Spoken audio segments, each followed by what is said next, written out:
everybody. Welcome back. We're live on so many platforms. There's a Google, what's it called? A Google meeting going on. Live, LinkedIn Live, whatever it's called, and hopefully YouTube as well. Welcome, everybody. I'm Rabbi Chernitsky, Director of Chabad Newfoundland, Together with my wife Tuba. You are listening to Wednesday night's Torah class. Let's get right into it. Today's class is going to border a bit on yesterday. Yesterday was Gimel Tammuz, third day of the Hebrew month of Tammuz, which marks the anniversary of passing of the Lubavitcher Rebbe, the day of Istalkus, Yartzeit, Hilula, depends on which community you come from, but the word is used, which word is used. So yesterday marked the 30 days since it happened, so it's a very significant milestone. The parsha of the week is Chukas. Chukas, one of the main themes is the procedure involving the red heifer, the paraduma in Hebrew, which is necessary to purify somebody after he became Tomei Meis, after he became impure, with the highest form of impurity, which is imparted by a dead body. There's many ways to get this impurity, either being under the same roof or like standing over it. If it's over you, of course, touching, and there's many laws involved, but this is just the basics. And the point here is not the loss of impurity, but rather the whole purpose of the having the red heifer, and what uses the ashes of the red heifer are used in the purification process and gets mixed with living waters, Maim Chaim, the Torah says, which is waters from a spring. And this is going to be significant for the class. Also with hyssop and wool and cedar wood, and then the person that's impure gets sprinkled from this mixture twice. Once on the third day from when he became impure, and then on the seventh day from when he became impure. And that's what the main part of the purification process. And then he could enter into the temple, the Mishkan, and eat truma and so on and so forth, foods which require a high level of sanctity. So let's get right into it. We're marking, unfortunately, 9 months since Hamas started the war against Eretz Israel, against Israel on Simchas Torah, October the 7th.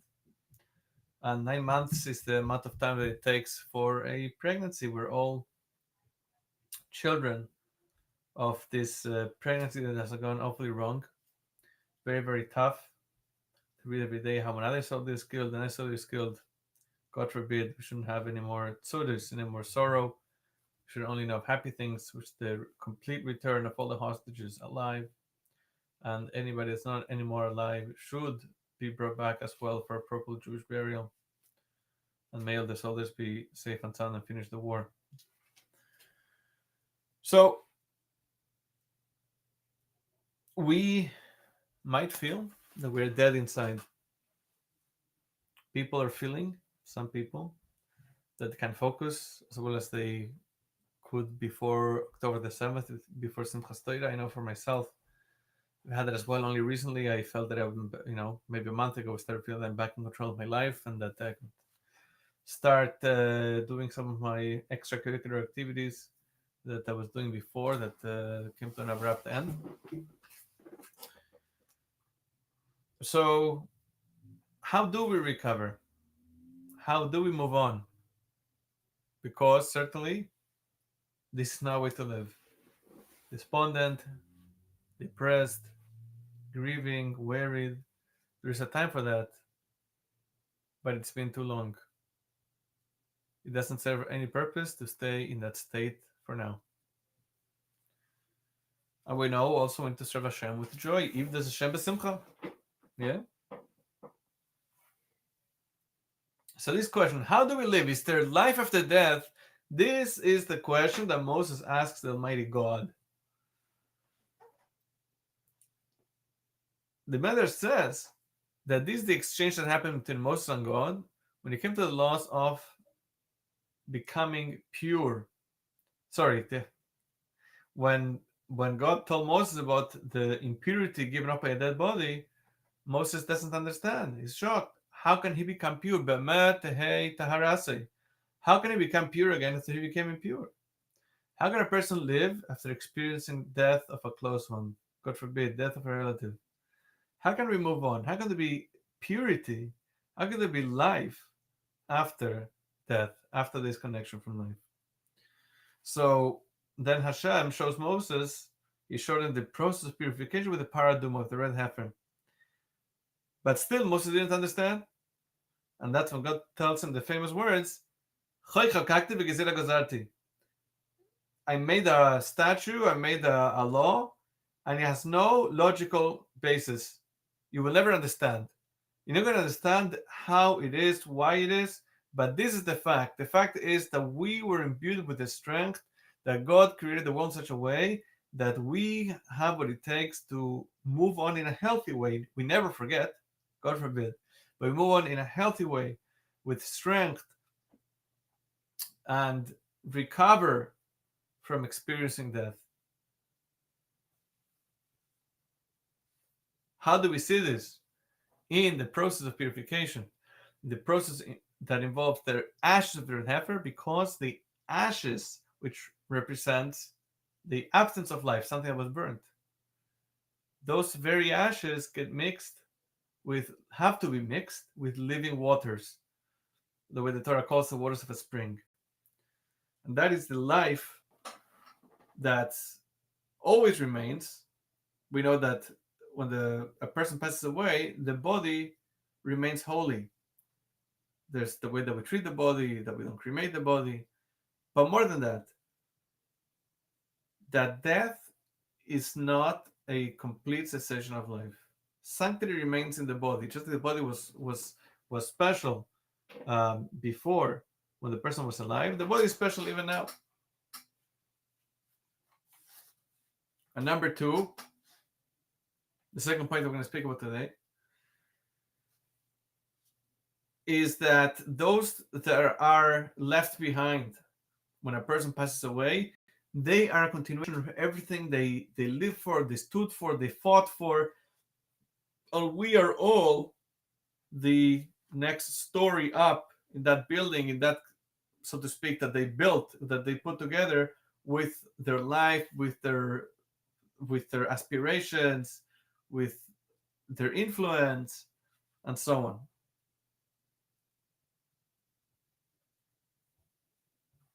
My colleague Rabbi Shneur Ashkenazi, may he live and be well, he's the Chabad rabbi in Rishon LeZion in Israel. He shares a story how he's very recently, I don't know, a month or 2 months ago, his niece passed away. She was a Chabad shluch in Ukraine.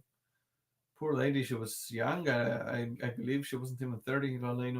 She had a complication before childbirth that it happens once every 50,000 women, something like that. And she passed away tragically, leaving behind her young husband and 4 little children.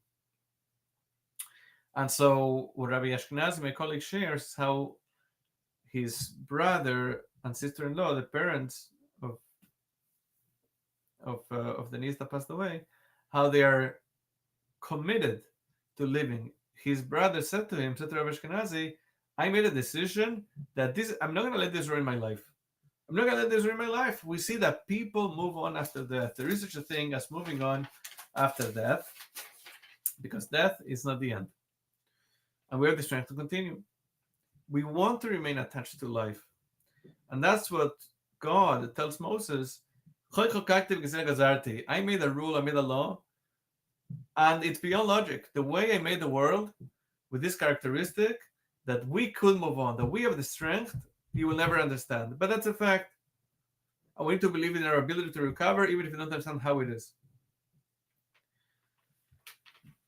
We see, actually, as I said, that yesterday was Gimel Tammuz, the third day of the Hebrew month of Tammuz, which is the passing of the Lubavitcher Rebbe, anniversary of passing of the Lubavitcher Rebbe. Again, we marked 30 years. Did Chabad disappear? Did Chabad become any weaker when after the Rebbe's physical passing? God forbid. Chabad is today 5 times bigger than it was before the Rebbe's passing, when the Rebbe lived in the physical world with us. How can you explain that? It must be that there is no such thing as a complete cessation of life. Everything that Rebbe stood for, there was wisdom, there was influence, everything continues. In fact, I'm here today because of the Rebbe's influence, even though I never met the Rebbe, and even though I became religious after Gimel Tammuz, after the Rebbe had passed away. If it wasn't for the Rebbe's emissaries in Winnipeg, I would never become religious. And today, thank God, we are emissaries of the Rebbe ourselves here in St. John's, Newfoundland. So,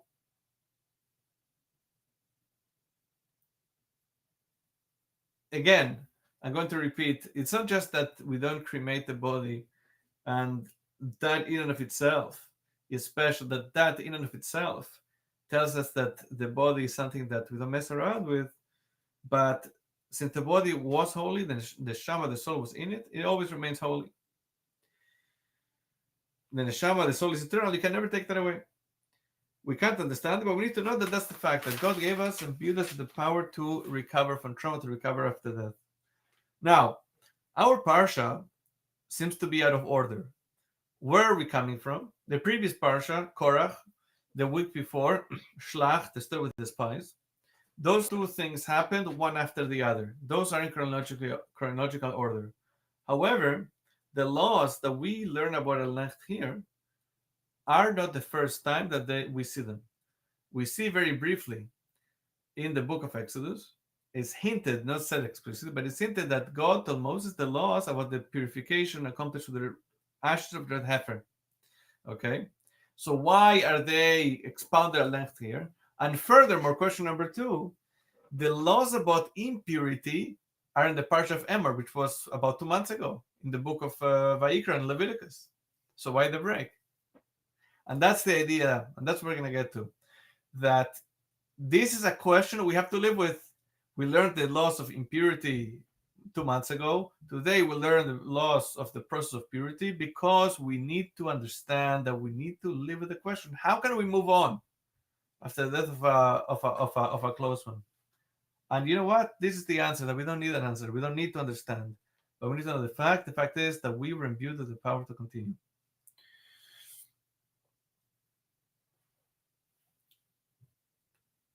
Okay.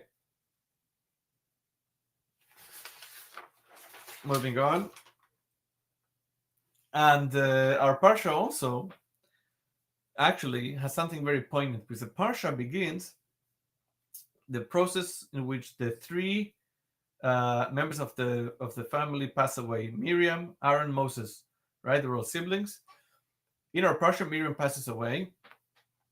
Later on, we're going to see how Aaron passes away, and then Moses passes away at the very end of the 5 books of Moses, says a bracha. And this is a big tragedy. They went through everything together with the people, the Jewish people that left Egypt. They were there. They were wandering for 40 years, but they don't make it to the finish line. And the very last mile, they get plucked away. God takes them away. How are the Jewish people supposed to continue? It's true that God appoints Joshua, Yeshua, before Moses passes away. So they're not going to have a leader. But you can't compare. The Talmud says that Moses was like the sun, Joshua was like the moon. Right? The sun emits its own light. The moon, says the Talmud, reflects the sun's light. So how can the Jewish people move on after Moses is gone? He's the one that took them out of Egypt. What do you mean? He doesn't go to the land of Israel? He doesn't finish the marathon that they all started together? They don't finish together. And that is the answer. That's why we have to come here. This parsha is out of order. This parsha is not what it should be, because it's supposed to prepare the Jewish people for the tragedy of Moses' death, for the tragedy of their leader dying in the desert and not going into the promised land with them, not going to the finish line. They need to know that they have the power, they have the strength to move on and make it to the finish line even when Moses is gone. And you know what? They also know that the soul of Moses remains alive. The soul never dies, and the soul of Moses is still with them.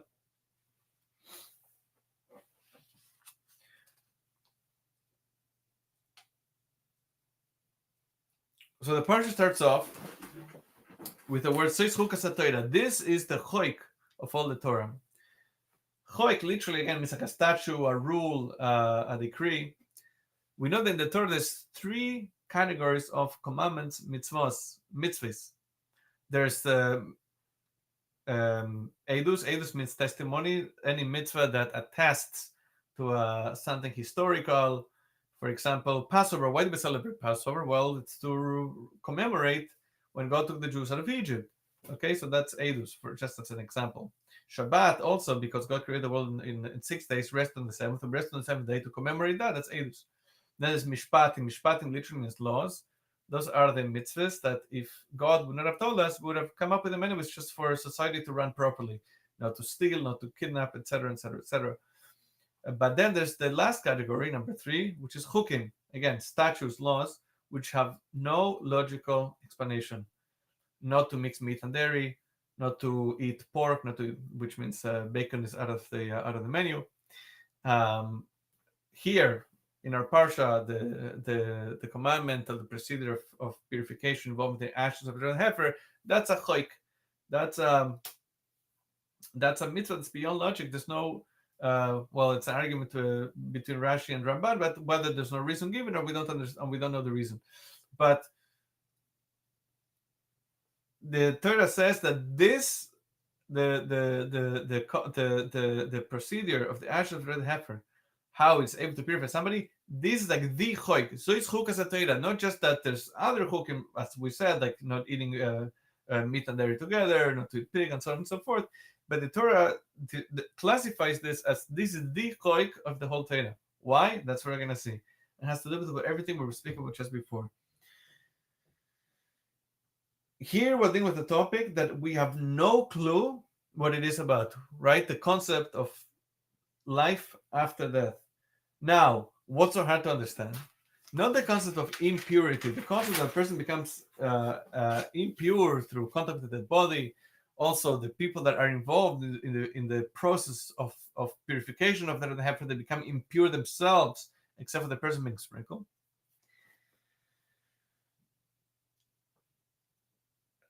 So, what's the big deal? Why such an introduction, so much drama? That this is the chayk of the whole Torah, because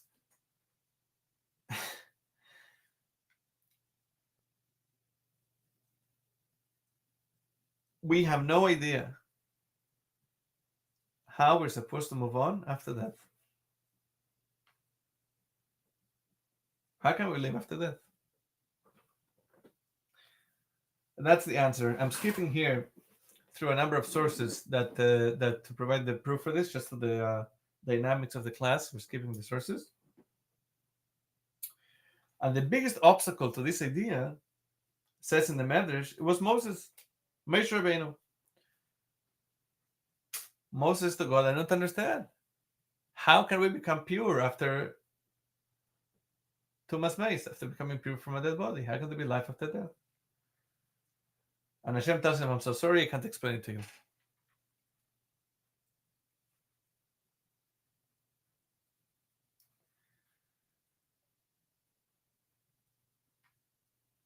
There's a story after the passing of the Lubavitcher Rebbe's wife, Rebbe Chaim Mushka, in 1988.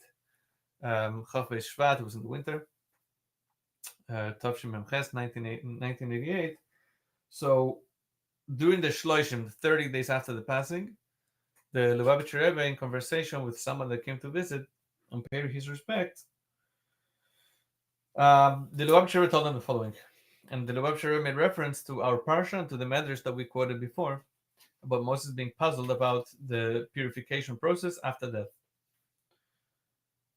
So the Rebbe said that Moses wasn't puzzled by the concept of somebody becoming impure. Rather, how do we climb out of it? The Lubavitcher Rebbe said he was essentially saying about himself, if we may say so, that he was so much pain after the death of his wife, the Rebbetzin. He was saying, how can I move on from this? How do we continue living after such a loss? And the Rebbe explained that was the question that Moses had. Not that he didn't understand the concept of impurity. That he understood very well. He didn't understand the concept of purity. How do you get out of that hole that you fall into when a close one dies? Number one, we see that death makes light of life, right?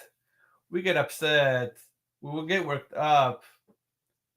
But then we see death, and we say it's all a joke. It's all temporary. That's what we get upset about. Something so petty. It's gonna end.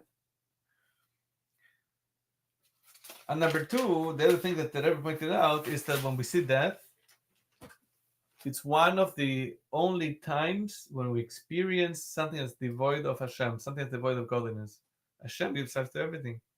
Death is when we experience that hollow, that blank, that empty space, and we have a very hard time with that. Interestingly, if you look at all the different types of impurity mentioned in the Torah, they're all connected. What's the cause of all impurity? Doesn't matter which one. A lady that gives birth, people have different types of bodily emissions. Like in our case, person who was in contact with a dead body. What they all have in common is that they're all connected with that cessation, stop, break of life. A lady that gave birth, she was forming life throughout 9 months. Now the baby's out, she stops forming life, so she becomes impure. Even more, if the baby is a girl, she's impure for double the amount of time than if the baby is a boy. Why? And not because Torah hates women, God forbid.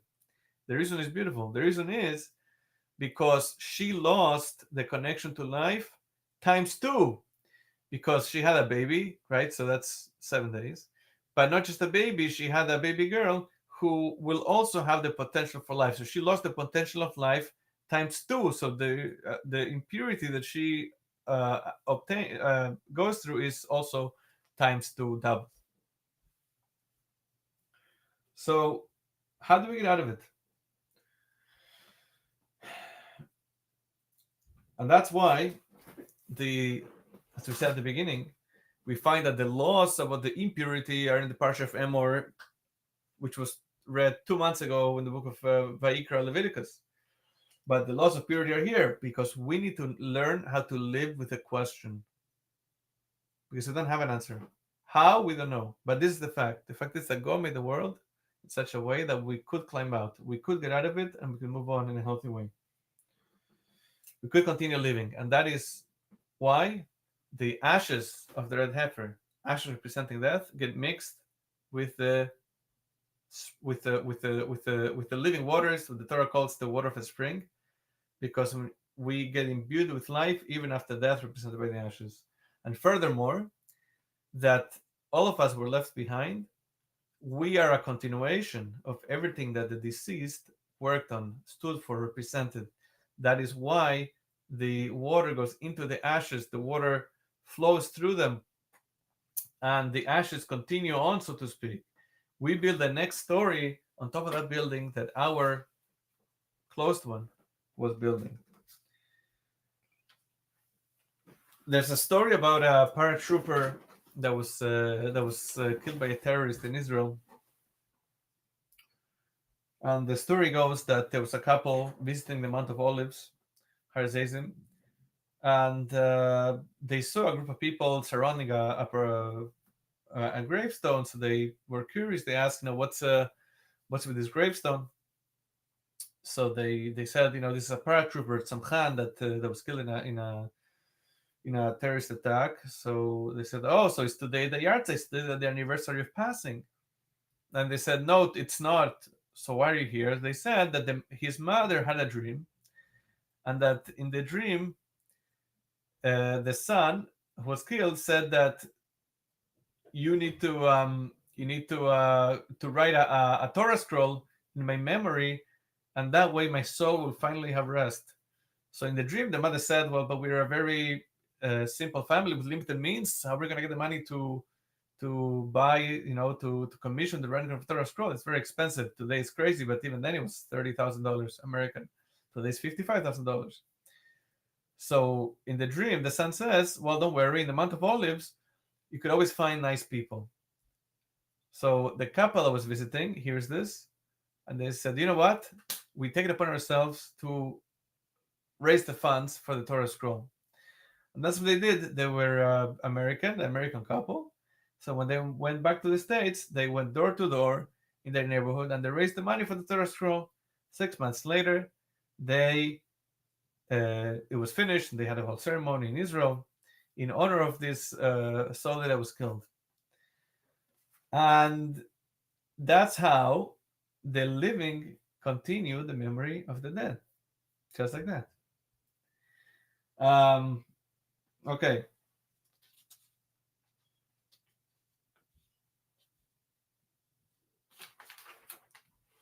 So we'll finish with one more story.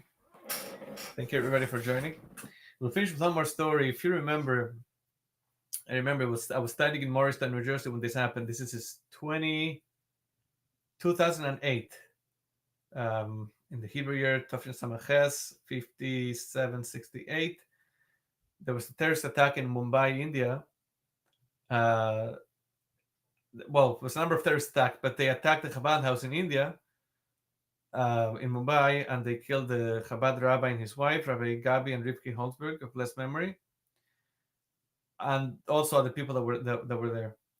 The only one that survived was their baby Moishele, that was saved by their Indian maid that was there. She was hiding in a closet, and then she ran out, and the Indian security forces protected her and saved her and the baby. Anyway, baby Moishele is being raised by his grandparents in Israel. And a week before the bar mitzvah of Moishele Holzberg, he gets a phone call, and somebody tells him that he has his father's tefillin. His father's tefillin. His father was killed, whatever it was, 10, 12 years before that. So he says, how do you have my father's tefillin? So the guy says that he had walked into the Chabad house hours before the terrorist attack, and he told Gabi, Rabbi Holzberg, the Chabad rabbi there, that he forgot his tefillin. Can he borrow his tefillin? And Gabi said yes. So he gave his tefillin. He took them and he put them on his hotel. And then the terrorist attack happened, and he didn't know what to do with them, and he just kept them, and time went by, and he didn't do anything about it. And then somebody says, hey, somebody told him that the bar mitzvah of Moshe Holzberg is coming up. So then he called him up and he gave him that film. He got a gift, so to speak, from his father who had passed away for his bar mitzvah. Why? Because there's no such thing as death being a full stop. Everybody continues, the soul continues, and we continue. We have the God-given strength. We may not understand. We don't have to understand. But this is the fact. We've suffered so much. We've been through so much. So what are we going to do? We're going to be depressed the whole day. We're going to be despondent and lose hope. If you look at the totality of our history, the Jewish people have gone through so much. Our history is so colorful. There's never been a nation so resilient. Nations that were stronger, nations that had more money, nations that were more connected than us, stood up to oppress us. They don't exist. They're on Wikipedia. We invented Wikipedia. But here we are, and we're here to stay, and we're here to thrive, and to win Nobel Prizes to help humanity. Life continues. Life is beautiful. So if you're having a hard day, remember this. You are imbued with special strength. I'm stronger than my pain. I'm stronger than my sorrow. I could do it. L'chaim. Cheers. Hope you enjoyed the class. Again, I'm Rabbi Trinitsky, Director of Chabad Newfoundland. Hope to see you next week, Wednesday night, as we delve into the Parsha of the week. Take care. All the best.